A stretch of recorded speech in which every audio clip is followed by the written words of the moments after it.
Kemarin kita sudah membahas hipnosis film The Pops Exorcist. Nah, di video kali ini kita akan menganalisis film The Pops ini menurut sudut pandang demonologi dan eksorsisnya. Untuk kawan-kawan yang Katolik, saya mengajak mari kita sama-sama untuk belajar dan sharing melalui video ini. Dan untuk kawan-kawan yang non-Katolik, mungkin bisa menjadikan video ini sebagai penambah wawasan dan membangun relasi yang baik untuk kita saling berbagi. Oke, sebelum kita lanjut ke videonya, siapkan kopi dan gorengan kalian dan jangan lupa siapkan handset kalian juga. Dan mari kita mulai.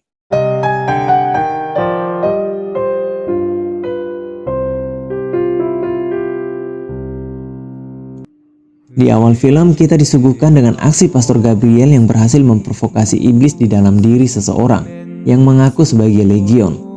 Sehingga iblis yang menyebut dirinya legion itu pindah masuk ke dalam seekor babi akibat provokasi dari Pastor Gabriel. Dan di pertengahan film sampai akhir film yang menjadi klimaks dari film ini, memperlihatkan Pastor Gabriel yang kewalahan saat menghadapi sosok iblis Asmodeus yang diketahui sebagai Raja Neraka ini, dan menjadi simbol dari salah satu 7 dosa mematikan. Sebenarnya apa dan siapa sosok legion ini? Apakah dia sosok iblis yang lemah sehingga mudah diprovokasi? Dalam penggunaan bahasa umum, legion adalah satuan terbesar dalam pasukan Romawi. Pada saat itu, satu legion rata-rata terdiri dari sekitar 5.000 prajurit. Jadi istilah legion adalah istilah militer yang cocok dengan deskripsi Alkitab tentang peperangan rohani antara pasukan surgawi yaitu malaikat Tuhan dengan para iblis yang terjadi di surga. Jadi artinya legion itu merujuk kepada jumlah pasukan bala tentara.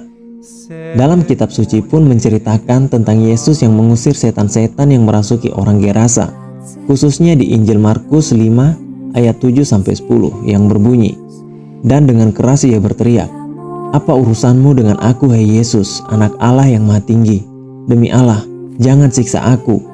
Karena sebelumnya Yesus mengatakan kepadanya, "Hai engkau roh jahat, keluarlah dari orang ini." Kemudian ia bertanya kepada orang itu, "Siapa namamu?" Jawabnya, "Namaku Legion, karena kami banyak." Ia memohon dengan sangat supaya Yesus jangan mengusir roh-roh itu keluar dari daerah itu. Yesus menyebut roh jahat yang menguasai orang Gerasa itu sebagai, yang berarti roh kenajisan, kecemaran, tidak suci, atau roh yang tidak berelasi dengan Allah. Maka nama legion semata-mata menunjukkan jumlahnya yang banyak, yaitu sepasukan roh jahat. Tapi jangan salah sangka dengan menganggap kalau perang itu hanya melibatkan para malaikat dan para iblis saja. Karena sebenarnya manusia juga ikut terlibat dan ikut ambil bagian dari peperangan rohani ini. Karena manusia adalah ciptaan Allah yang sangat dicintai Allah. Dan karena hal tersebutlah, manusia ini menjadi incaran empuk dari si iblis karena kelemahan dan kerapuhan yang dimiliki oleh manusia. Dan karena lemah dan rapuhnya manusia yang selalu mengikuti kemauan daging ini, membuat manusia menjadi sangat rentan terhadap serangan si iblis. Dengan menggoda dan menyesatkan manusia saja, iblis sudah menjadikan manusia bagian dari mereka untuk menentang Allah. Lalu bagaimana manusia bisa melawan musuh yang begitu banyak dan kuat ini? Terkait pertanyaan ini, mari kita simak video dari Romo Bayu. Kuncinya, tunduklah kepada Allah dan lawanlah iblis, maka ia, maksudnya iblis, akan lari daripadamu. Saudara-saudari, kalau kita melawan iblis, itu iblis akan lari kalau syarat yang pertama ini dipenuhi. Jadi melawan iblis itu baru langkah yang kedua. Langkah pertama tunduk kepada Allah dulu. Dan Alkitab menjanjikan iblis akan lari. Maka kalau kamu tidak tunduk kepada Allah, kamu melawan iblis, ya iblisnya ketawa. Apa maksudnya tunduk kepada Allah? Ya jangan melanggar firman Allah. Bahasa simpel sehari-harinya jangan berdosa, terutama dosa mortal. Kalau kamu melakukan dosa mortal berarti kamu tidak tunduk kepada Allah. Dan kalau kamu dalam keadaan dosa mortal dan tidak tunduk kepada Allah, itu artinya kemudian kamu berani-berani melawan iblis, iblisnya ketawa, kamu diketawain, kamu ditonjokin sama iblis, iblisnya tidak lari, yang lari kamu terkencing-kencing, saudara. Dosa mortal itu saya beri contoh ya, penyembahan berhala. Penyembahan berhala itu bentuknya banyak banget, termasuk soal pesugihan itu tadi ya, ke dukun, ke paranormal, membaca tangan, palm reading, kemudian kartu tarot, kemudian juga prana, reiki, kundalini, itu semua termasuk dalam kategori melawan perintah pertama. Saya ulangi, saya sebutkan, karena itu dosa mortal dan itu berarti Anda tidak tunduk kepada Allah, bahkan melawan Allah. Kalau ada yang kamu mendengar malam hari ini, berpikirlah ulang untuk menghentikan praktek-praktek seperti itu. Kamu pernah ke dukun, pernah ke paranormal, kemudian mencari pertolongan susuk, pesugihan, apapun yang terkait dengan itu, minta kaya, minta sukses, karir cemerlang, juga termasuk membaca tangan, astrologi, ya, astrologi itu ya, seputar yang terkait dengan hal seperti itu pelanggaran pada firman pertama, penyembahan berhala. Berhentilah, karena dengan itu tidak tunduk kepada Allah. Berarti kalau Anda melakukan itu semua yang tadi saya katakan, Anda menentang Allah, menyembah berhala. Umumnya, mohon maaf, orang Indonesia, juga yang Katolik, banyak terkena kuasa jahat dari pelanggaran pada firman pertama ini. Umumnya di situ. Okultisme dengan segala akar-akarnya dan juga anak pinaknya. Itu umumnya di situ. Tapi dosa mortal tidak hanya itu ya. Pembunuhan dosa mortal, percabulan dosa mortal, kemudian perzinahan, perselingkuhan itu dosa mortal, dan sebagainya. Kalau itu yang terjadi, maka ya iblis justru akan menguasai Anda. Maksudnya kalau kita tidak tunduk kepada Allah, kita akan ditundukkan oleh iblis. Catat kata-kata saya. Kalau kita tidak tunduk kepada Allah, kita akan ditundukkan oleh iblis. Tapi dengan tunduk kepada Allah, iblis yang kita tundukkan. Ini saya ulangi. Surat Yakobus pada pasal yang keempat ayat yang ketujuh memberitahu kita ketundukan ini. Kalau kamu tunduk kepada Allah, iblis akan kamu tundukkan. Tetapi kalau kamu tidak tunduk kepada Allah dengan melakukan dosa mortal, kamu akan ditundukkan oleh iblis. Dan di awal film kita juga disambut dengan sebuah ungkapan pesan dari Pastor Gabriel Amort yang berbunyi, saat kita mencemooh iblis tidak ada, maka disitulah iblis merasa senang. Menurutku ungkapan tersebut sangat penting untuk diingat, karena dari pesan tersebut kita bisa melihat betapa bahayanya rencana kehancuran yang diupayakan iblis terhadap manusia ini. Dalam buku yang ditulis oleh Pastor Gabriel Amort yang berjudul An Exorcist Tells His Story, mengungkapkan kekecewaannya terhadap imam-imam di masa lalu yang terlihat seperti acuh terhadap pelayanan eksorsis ini. Yang dimana di masa itu banyak sekali terdapat kasus kerasukan yang memerlukan pelayanan eksorsis ini. Namun para korban kerasukan tersebut sangat sulit sekali menemukan seorang imam eksorsis. Di dalam bukunya ia juga mengkritik apa penyebab kurangnya pelayanan eksorsis dalam gereja Katolik. Apakah karena para uskup dan imam yang tidak peduli, atau apakah karena mereka dengan jujur tidak percaya pada kebutuhan dan kemanjuran pelayanan ini?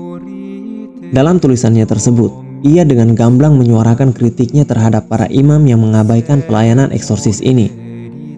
Di dunia Katolik di masa lalu, pelayanan ini sepenuhnya diabaikan, sementara di beberapa denominasi gereja Protestan, pengusiran setan masih sering dilakukan dan membuahkan hasil. Menurut Pastor Gabriel melalui tulisannya, setiap katedral di seluruh dunia harus memiliki imam dalam pelayanan eksorsis, di mana ada kebutuhan besar seperti di paroki besar dan tempat suci. Harus ada jumlah pengusir setan dalam jumlah yang lebih banyak, karena kita tidak bisa mengabaikan dari tindakan destruktif setan ini. Kitab suci berbicara kepada kita tentang kerajaan Allah, tetapi juga berbicara tentang kerajaan setan. Itu memberitahu kita akan kekuatan Tuhan pencipta dan penguasa alam semesta, tetapi juga tentang kekuatan kegelapan. Kitab suci berbicara tentang anak-anak Allah dan juga anak-anak setan. Mustahil untuk memahami tindakan penyelamatan Kristus jika kita mengabaikan tindakan destruktif setan ini. Ungkapan tersebut pun pernah disinggung oleh seorang imam eksorsis asal Indonesia, yaitu Pastor Johannes Robini Marianto. Simak videonya. Menulis satu dokumen yang bagus mengenai on demonology. Ya. Ya Paus karena mengingatkan gereja bahwa jangan pernah bilang setan tidak ada. Hati-hati, karena keberadaan setan itu doktrin gereja, dogma. Jadi kalau tidak melawan itu sebenarnya tidak menerima ajaran gereja Katolik sebenarnya. Jadi jangan pernah mengatakan setan itu ajaran aneh-aneh, enggak. Saya bawa semua dekrit ajaran gereja, ini buku lama, semua yang belajar teologi harus tahu. Enchiridion Symbolorum Definitionem et Declarationem de Rebus Fide et Morum, tentang iman dan moral. keputusan gereja, di situ pasti bicara mengenai setan. Karena itu depositum fide, perbendaharaan iman sebenarnya. Bahwa kalau setan itu bagian daripada pengajaran kita. Tapi kita mengajar setan bukan untuk mengajarkan setan, tapi untuk mengajarkan pada kita supaya jangan jatuh kepada kekuasaan setan dan percayalah kepada kekuasaan Kristus yang bangkit. Sebenarnya itu masalahnya. Jadi jangan dikaitkan setan itu, pengusiran setan itu ritual yang luar biasa. Tidak, sama sekali tidak. Itu sangat normal. Yang tidak normal adalah selama tidak pernah dilakukan karena dianggap setan tidak ada. Apalagi dikatakan setan itu impersonifikasi kejahatan. Padahal setan itu pribadi. Dan Paulus mengajarkan sampai hari ini. Menurut saya pribadi, apa yang tertulis dalam buku Pastor Gabriel ini berkaitan dengan rencana Asmodeus di dalam film The Pope's Exorcist, yang dimana si Asmodeus berencana menggunakan tubuh Pastor Gabriel di dalam film untuk menghancurkan gereja Katolik dari dalam. Ya, mungkin saja salah satu caranya adalah dengan menyembunyikan jati dirinya agar manusia tidak mempercayai keberadaan iblis. Jadi dengan begitu, iblis bisa dengan leluasa untuk melakukan rencana kehancurannya. Persis yang dikatakan oleh Pastor Gabriel di dalam tulisannya. Bagaimana kita bisa mempercayai karya penyelamatan manusia melalui Kristus, tapi kita menolak keberadaan iblis. Menurut saya pribadi, ini akan berakibat sangat fatal. Bahkan untuk kemungkinan terburuknya, bisa-bisa manusia akan terjebak di dalam rasionalisme yang kebablasan, yang hanya mempercayai kemampuan diri mereka sendiri dan tidak mempercayai adanya Tuhan. Ngomong-ngomong soal Asmodeus, sebenarnya Asmodeus ini adalah sosok yang seperti apa? Dalam hierarki neraka, salah satu posisi pertama ditempati oleh iblis Asmodeus. Diyakini bahwa ia memasuki 4 dari pemerintahan neraka. Asmodeus termasuk dari salah satu dari 7 iblis penguasa neraka. Ia juga sering dikaitkan dengan 7 dosa mematikan manusia. Si iblis Asmodeus dikenal sebagai iblis yang mempengaruhi manusia dalam hal hawa nafsu. Beberapa kepercayaan mempercayai kalau Asmodeus ini sering menggoda manusia untuk melakukan dosa zina. Sosok iblis bernama Asmodeus ini juga pernah muncul dalam kitab Tobit. Kitab yang berada dalam kitab Deuterokanonika ini menceritakan tentang si iblis Asmodeus yang jatuh cinta kepada Sarah. Sarah adalah seorang gadis yang telah menikah sebanyak 7 kali. Namun ketujuh suaminya itu meninggal dunia saat malam pertamanya karena dibunuh oleh si iblis Asmodeus ini. Asmodeus membunuh setiap laki-laki yang meminang Sarah pada malam pernikahannya sebelum ia sempat menikmati hubungan perkawinan itu. Karena kematian ketujuh suaminya itu, Sarah dituduh kalau dia yang telah membunuh ketujuh suaminya di malam pertamanya. Dengan ada tuduhan ini, Sarah berniat untuk mengakhiri hidupnya dengan gantung diri. Namun ia mengkhawatirkan nasib ayahnya. Jika ia gantung diri, ia khawatir kalau ayahnya juga akan mendapatkan tuduhan tersebut. Akhirnya, Sarah mengurungkan niatnya untuk bunuh diri dan memutuskan berdoa dan meminta bantuan kepada Tuhan. Tuhan mendengarkan doa tersebut dan akhirnya mengutus Rafael. Saat itu, Rafael menyembuhkan kebutaan Tobit dan mempertemukan Tobit dengan Sarah, yang akhirnya menjadi suami istri dan mampu mematahkan kuasa Asmodeus. Sebenarnya apa sih tujuan iblis ini sampai repot-repot menggoda dan menyesatkan manusia? Karena si iblis ingin menghancurkan karya keselamatan yang datang dari Allah melalui Yesus Kristus. Dan dengan segala kesombongannya, si iblis ingin membuktikan kekuasaan mereka di muka bumi ini. Seperti yang saya katakan pada video-video saya sebelumnya, kalau iblis ini awalnya adalah malaikat yang dulunya melayani Tuhan. Awalnya, iblis atau setan ini adalah ciptaan baik yang diciptakan oleh Tuhan. Sampai akhirnya, ia memutuskan untuk memberontak kepada Tuhan. Otoritas dan keunggulannya yang diberikan Tuhan atas malaikat lain diakui oleh semua orang. Jadi dia berpikir bahwa dia memiliki otoritas yang sama atas segala sesuatu yang Tuhan ciptakan. Setan mencoba memahami semua ciptaan tetapi tidak bisa. Karena semua rencana penciptaan berorientasi kepada Yesus Kristus. Sampai Kristus datang ke dunia, rencana Allah tetap tidak dapat diungkapkan secara keseluruhan oleh si iblis ini. Oleh karena itu pemberontakan setan, dia ingin menjadi yang pertama dan mutlak, menjadi pusat penciptaan. Bahkan jika itu berarti harus menentang rencana Tuhan. Inilah sebabnya setan terus berusaha menguasai dunia agar dunia berada dalam genggamannya.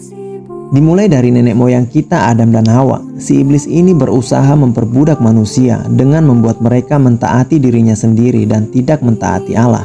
Ya, tidak bisa dipungkiri, iblis berhasil menggoda nenek moyang kita Adam dan Hawa. Dan dia berharap bisa melanjutkannya ke semua orang saat ini dengan bantuan sepertiga malaikat yang menurut kitab Wahyu mengikutinya dalam pemberontakan melawan Tuhan. Satu yang harus kita pahami sebelumnya, kalau Tuhan tidak pernah menolak makhluknya.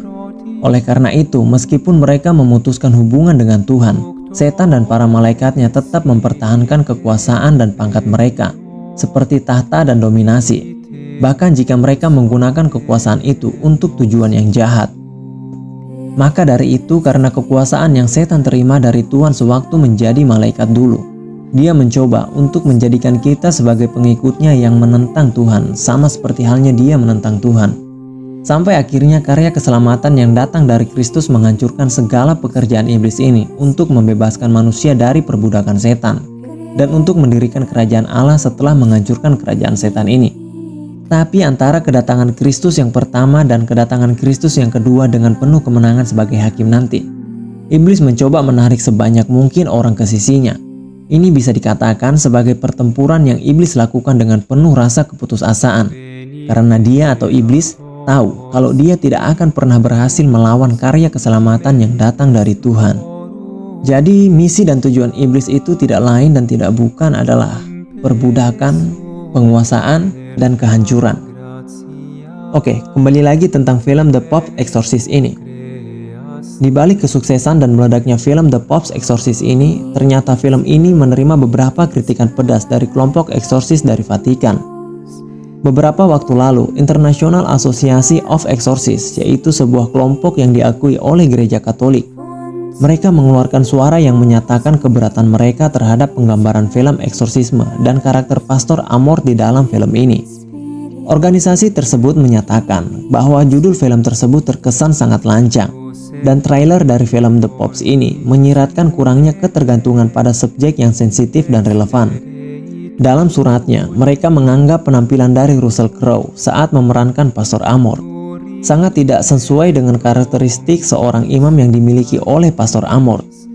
Perusahaan produksi dan sutradara tampak lebih tertarik pada korelasi yang menarik perhatian antara pengusir setan dan gladiator terkenal dari 2 dekade lalu, daripada semangat pelayanan yang mendorong Pastor Amor dalam pelayanan penghiburannya. Selain itu, International Association of Exorcists merasa cemas kalau melalui film tersebut akan mempengaruhi banyak umat awam saat menontonnya, karena penggambaran pengusiran setan dalam film tersebut sangat bertentangan dengan kebenaran sejarah dan salah mengartikan serta memalsukan apa yang benar-benar dialami selama pengusiran setan dari mereka yang benar-benar kerasukan. Asosiasi tersebut juga menganggap film tersebut menyinggung kondisi penderita, di mana mereka yang menjadi korban tindakan luar biasa iblis menemukan diri mereka sendiri. Dibandingkan dengan The Pope's Exorcist, International Association of Exorcists mengadvokasi film Liberanos yang secara akurat menggambarkan pengusiran setan di Gereja Katolik dan menunjukkan bagaimana itu adalah peristiwa yang sangat menggembirakan. Mereka yang tersiksa oleh tindakan luar biasa iblis perlahan menemukan pembebasan dan kedamaian saat mereka mengalami kehadiran dan tindakan Kristus Tuhan yang hidup dan persekutuan para kudus. International Association of Exorcists juga mencatat bahwa film tersebut menggambarkan pengusiran setan sebagai tontonan yang dimaksudkan untuk membangkitkan emosi yang kuat dan tidak sehat, memprovokasi gagasan bahwa pengusiran setan adalah kejadian yang tidak normal, mengerikan, dan menakutkan yang satu-satunya protagonisnya adalah iblis. Mereka berpendapat bahwa ini kebalikan dari apa yang terjadi dalam konteks pengusiran setan di Gereja Katolik. Ya, memang menurut saya pribadi sebagai orang awam, ada beberapa hal yang menurut saya aneh dalam film ini. Salah satunya ketika film ini berada dalam klimaksnya, yaitu di akhir-akhir video, saat Pastor Esquivel hendak menyelamatkan Pastor Amor. Di situ Pastor Esquivel dihadapkan oleh masa lalunya, yang adalah seorang sosok wanita yang dimunculkan oleh si iblis. Dan hal yang paling aneh itu ketika Pastor Esquivel mengalahkan iblis tersebut dan iblis itu meledak dan mengeluarkan darah yang terhambur kemana-mana. Maksud saya begini, sosok tersebut kan dipanggil oleh Asmodeus untuk menghalangi Pastor Esquivel. Berarti sosok itu juga adalah iblis yang adalah roh murni, yang artinya iblis tidak mempunyai tubuh fisik. Jadi bagaimana bisa sosok iblis yang adalah roh murni meledak dan mengeluarkan darah yang terhambur kemana-mana? Sementara darah adalah sel-sel yang ada dalam tubuh fisik manusia. Bagaimana menurut kalian? Kalau kalian punya pendapat lain, silahkan tinggalkan itu di dalam kolom komentar. Oke, mungkin sampai di sini dulu untuk episode kali ini. Akhir kata, saya Bang Ber pamit undur diri. Sampai jumpa di video selanjutnya.